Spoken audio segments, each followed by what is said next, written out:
awal era modern.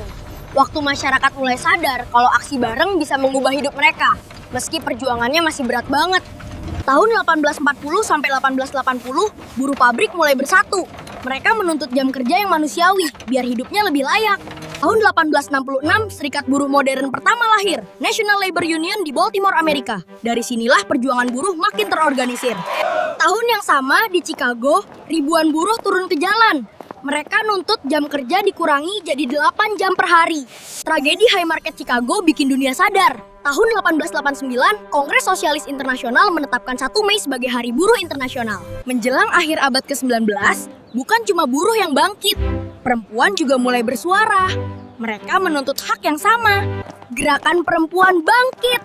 Mereka menuntut hak pilih yang waktu itu cuma buat laki-laki. Perjuangan ini nggak mudah. Banyak aktivis ditangkap, tapi semangat mereka nggak padam. Akhirnya, tahun 1918, perempuan di Inggris mulai dapat hak pilih. Langkah besar buat demokrasi dunia. Di awal 1900-an, berbagai negara Eropa tegang. Nah, salah satu yang paling besar terjadi di Rusia. Di Rusia tahun 1905, ribuan rakyat melakukan aksi Long March damai untuk kasih petisi reformasi ke Tsar. Tapi aksi damai itu berubah tragis. Tentara Tsar justru menembaki warga. Peristiwa ini dikenal sebagai Bloody Sunday Rusia. Tragedi itu bikin rakyat makin marah. Aksi protes menentang Tsar menyebar ke seluruh Rusia. Tekanan itu akhirnya memaksa Tsar bentuk Duma, parlemen pertama Rusia. Setelah Eropa diguncang gerakan rakyat, Asia dan Afrika juga bangkit. Banyak bangsa mulai melawan penjajahan. Di India, Gandhi memperkenalkan perlawanan tanpa kekerasan. Aksi mereka sangat disiplin dan damai. Salah satu aksi paling terkenal adalah Salt March tahun 1930, menentang monopoli garam Inggris. Meski sering direpresi oleh aparat, mereka tetap damai. Dunia melihat kekuatan aksi tanpa kekerasan. Perang dunia bikin banyak demonstrasi berhenti. Tapi setelah perang usai, justru gerakan sosial makin kuat karena rakyat ingin dunia yang lebih adil. Setelah perang dunia, gerakan sosial mulai mendunia. Mahasiswa, buruh, sampai tokoh kemanusiaan bangkit di banyak negara. Di Amerika, warga kulit hitam menuntut kesetaraan. Tokoh seperti Martin Luther King Jr. memimpin aksi damai yang sangat berani. Waktu itu masih ada pemisahan rasial ekstrem, dari sekolah sampai toilet. Demonstrasi jadi cara untuk bilang, kita juga manusia. Aksi mereka kreatif, kayak sit-in, duduk diam di tempat yang dilarang untuk warga kulit hitam. Tenang, tapi kuat. Puncaknya tahun 1963, lebih dari 200.000 orang berkumpul di Washington. Ini aksi damai terbesar di Amerika saat itu. Disinilah Martin Luther King menyampaikan, I have a dream. Pidato itu sampai sekarang masih jadi simbol harapan dunia. Di Prancis, tahun 1968, mahasiswa memulai aksi yang akhirnya meluas ke seluruh negeri. Gerakan ini berubah jadi reformasi besar karena buruh ikut turun. Negara hampir lumpuh total. Saat Perang Vietnam, generasi muda Amerika protes besar-besaran. Mereka menolak perang yang dianggap tidak adil. Demo anti-perang ini menyebar ke dunia, ke London, Sydney, hingga Tokyo. Ini bukti, gerakan bisa lintas negara tanpa internet sekalipun.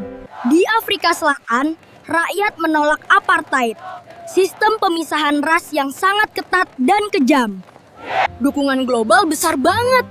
Artis, atlet, mahasiswa dunia menekan pemerintah apartheid selama bertahun-tahun. Tahun 1979, jutaan warga Iran turun ke jalan. Ini salah satu gerakan rakyat terbesar di abad ke-20. Aksi ini menggulingkan monarki dan membentuk sistem baru. Bukti bahwa demonstrasi bisa mengubah negara total. Di Polandia tahun 1980, buruh Solidarność menuntut hak mereka dan reformasi kebijakan politik. Gerakan solidaritas ini membesar dan akhirnya memicu runtuhnya blok Soviet di Eropa Timur. Bayangin, tahun 1989, 2 juta orang berdiri sambung menyambung membentuk rantai manusia 600 km, melintasi 3 negara. Ini nunjukin solidaritas Lituania, Latvia, Estonia menolak kekuasaan Soviet tanpa kekerasan. Masih tahun 1989, Kekuatan tekanan masyarakat sipil bikin tembok Berlin akhirnya runtuh. Rangkaian peristiwa ini sering disebut revolusi senyap. Tanpa perang besar, tapi mengubah Eropa. Di Cina, tahun 1989 ada aksi mahasiswa besar yang menuntut transparansi dan reformasi politik. Aksi ini berakhir dengan tindakan keras negara. Tragedi Tiananmen, dunia belajar bahwa demokrasi butuh ruang dialog yang aman. Wah, sekarang zaman internet. Dari handphone, gerakan bisa nyebar kilat. Dari satu kota bisa jadi seluruh dunia dalam hitungan jam. Di Filipina 1986, namanya People Power. Orang dari berbagai lapis masyarakat turun bareng, damai banget, tapi suaranya keras. Aksi damai People Power berhasil menjatuhkan Presiden Ferdinand Marcos yang berkuasa selama puluhan tahun dan dinilai tidak adil, korupsi, dan represif. Di Indonesia, tahun 1998 jadi titik balik besar. Gerakan mahasiswa bergerak menuntut perubahan menyeluruh demi masa depan yang lebih adil. Indonesia dipimpin Presiden Soeharto lebih dari 30 tahun. Tapi krisis ekonomi parah, KKN, dan kejahatan HAM memicu protes mahasiswa dan rakyat. Puncaknya, mahasiswa menduduki gedung DPR MPR dan Soeharto jatuh.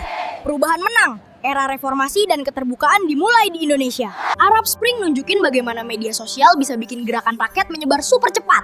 Dari Tunisia sampai Mesir, protes menggema di seluruh dunia. Tunisia waktu itu dipimpin Presiden Ben Ali puluhan tahun. Tapi korupsi, pengangguran, dan aturan mengekang bikin pemerintahannya tumbang. Hosni Mubarak berkuasa hampir 30 tahun di Mesir. Tapi korupsi, represi polisi, dan krisis mendorong demo di Tahrir Square yang menjatuhkannya. Women's March nunjukin kalau gerakan modern bisa terjadi bareng-bareng di puluhan negara. Semua bergerak buat kesetaraan. Aksi ini mulai di Amerika tahun 2017, sehari setelah Trump dilantik. Viral banget, sampai Indonesia juga gabung lewat Sister Marches buat dukung kesetaraan. BLM mulai di AS tahun 2013 dari tagar Black Lives Matter setelah Trayvon Martin. 2014, protes besar pecah di Ferguson, Missouri, membuka mata dunia. Pasca kasus George Floyd tahun 2020, Black Lives Matter jadi gelombang global. Orang dari banyak negara bersatu menuntut keadilan dan anti-diskriminasi. Fenomena unik. Di banyak negara, fans anime pakai simbol dari One Piece buat nunjukin solidaritas dan pesan damai. Nepal jadi contoh terbaru gimana demonstrasi bisa mengubah pemerintahan dalam waktu singkat.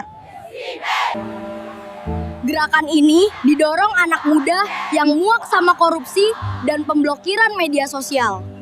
Puncaknya 9 September 2025, massa menerobos gedung parlemen di Kathmandu. Insiden yang mengguncang stabilitas politik Nepal. Krisis memaksa Perdana Menteri mundur. Pemerintahan sementara dibentuk dan parlemen dibubarkan. Nepal kini bersiap menuju pemilu baru. Dari aksi buruh 1850 sampai gerakan digital 2025, satu pelajaran penting. Suara rakyat itu kuat. Nah teman, berikutnya kita akan gali mengapa demonstrasi terjadi. Apa akar masalahnya? Tonton di bab 4 ya. Sampai jumpa.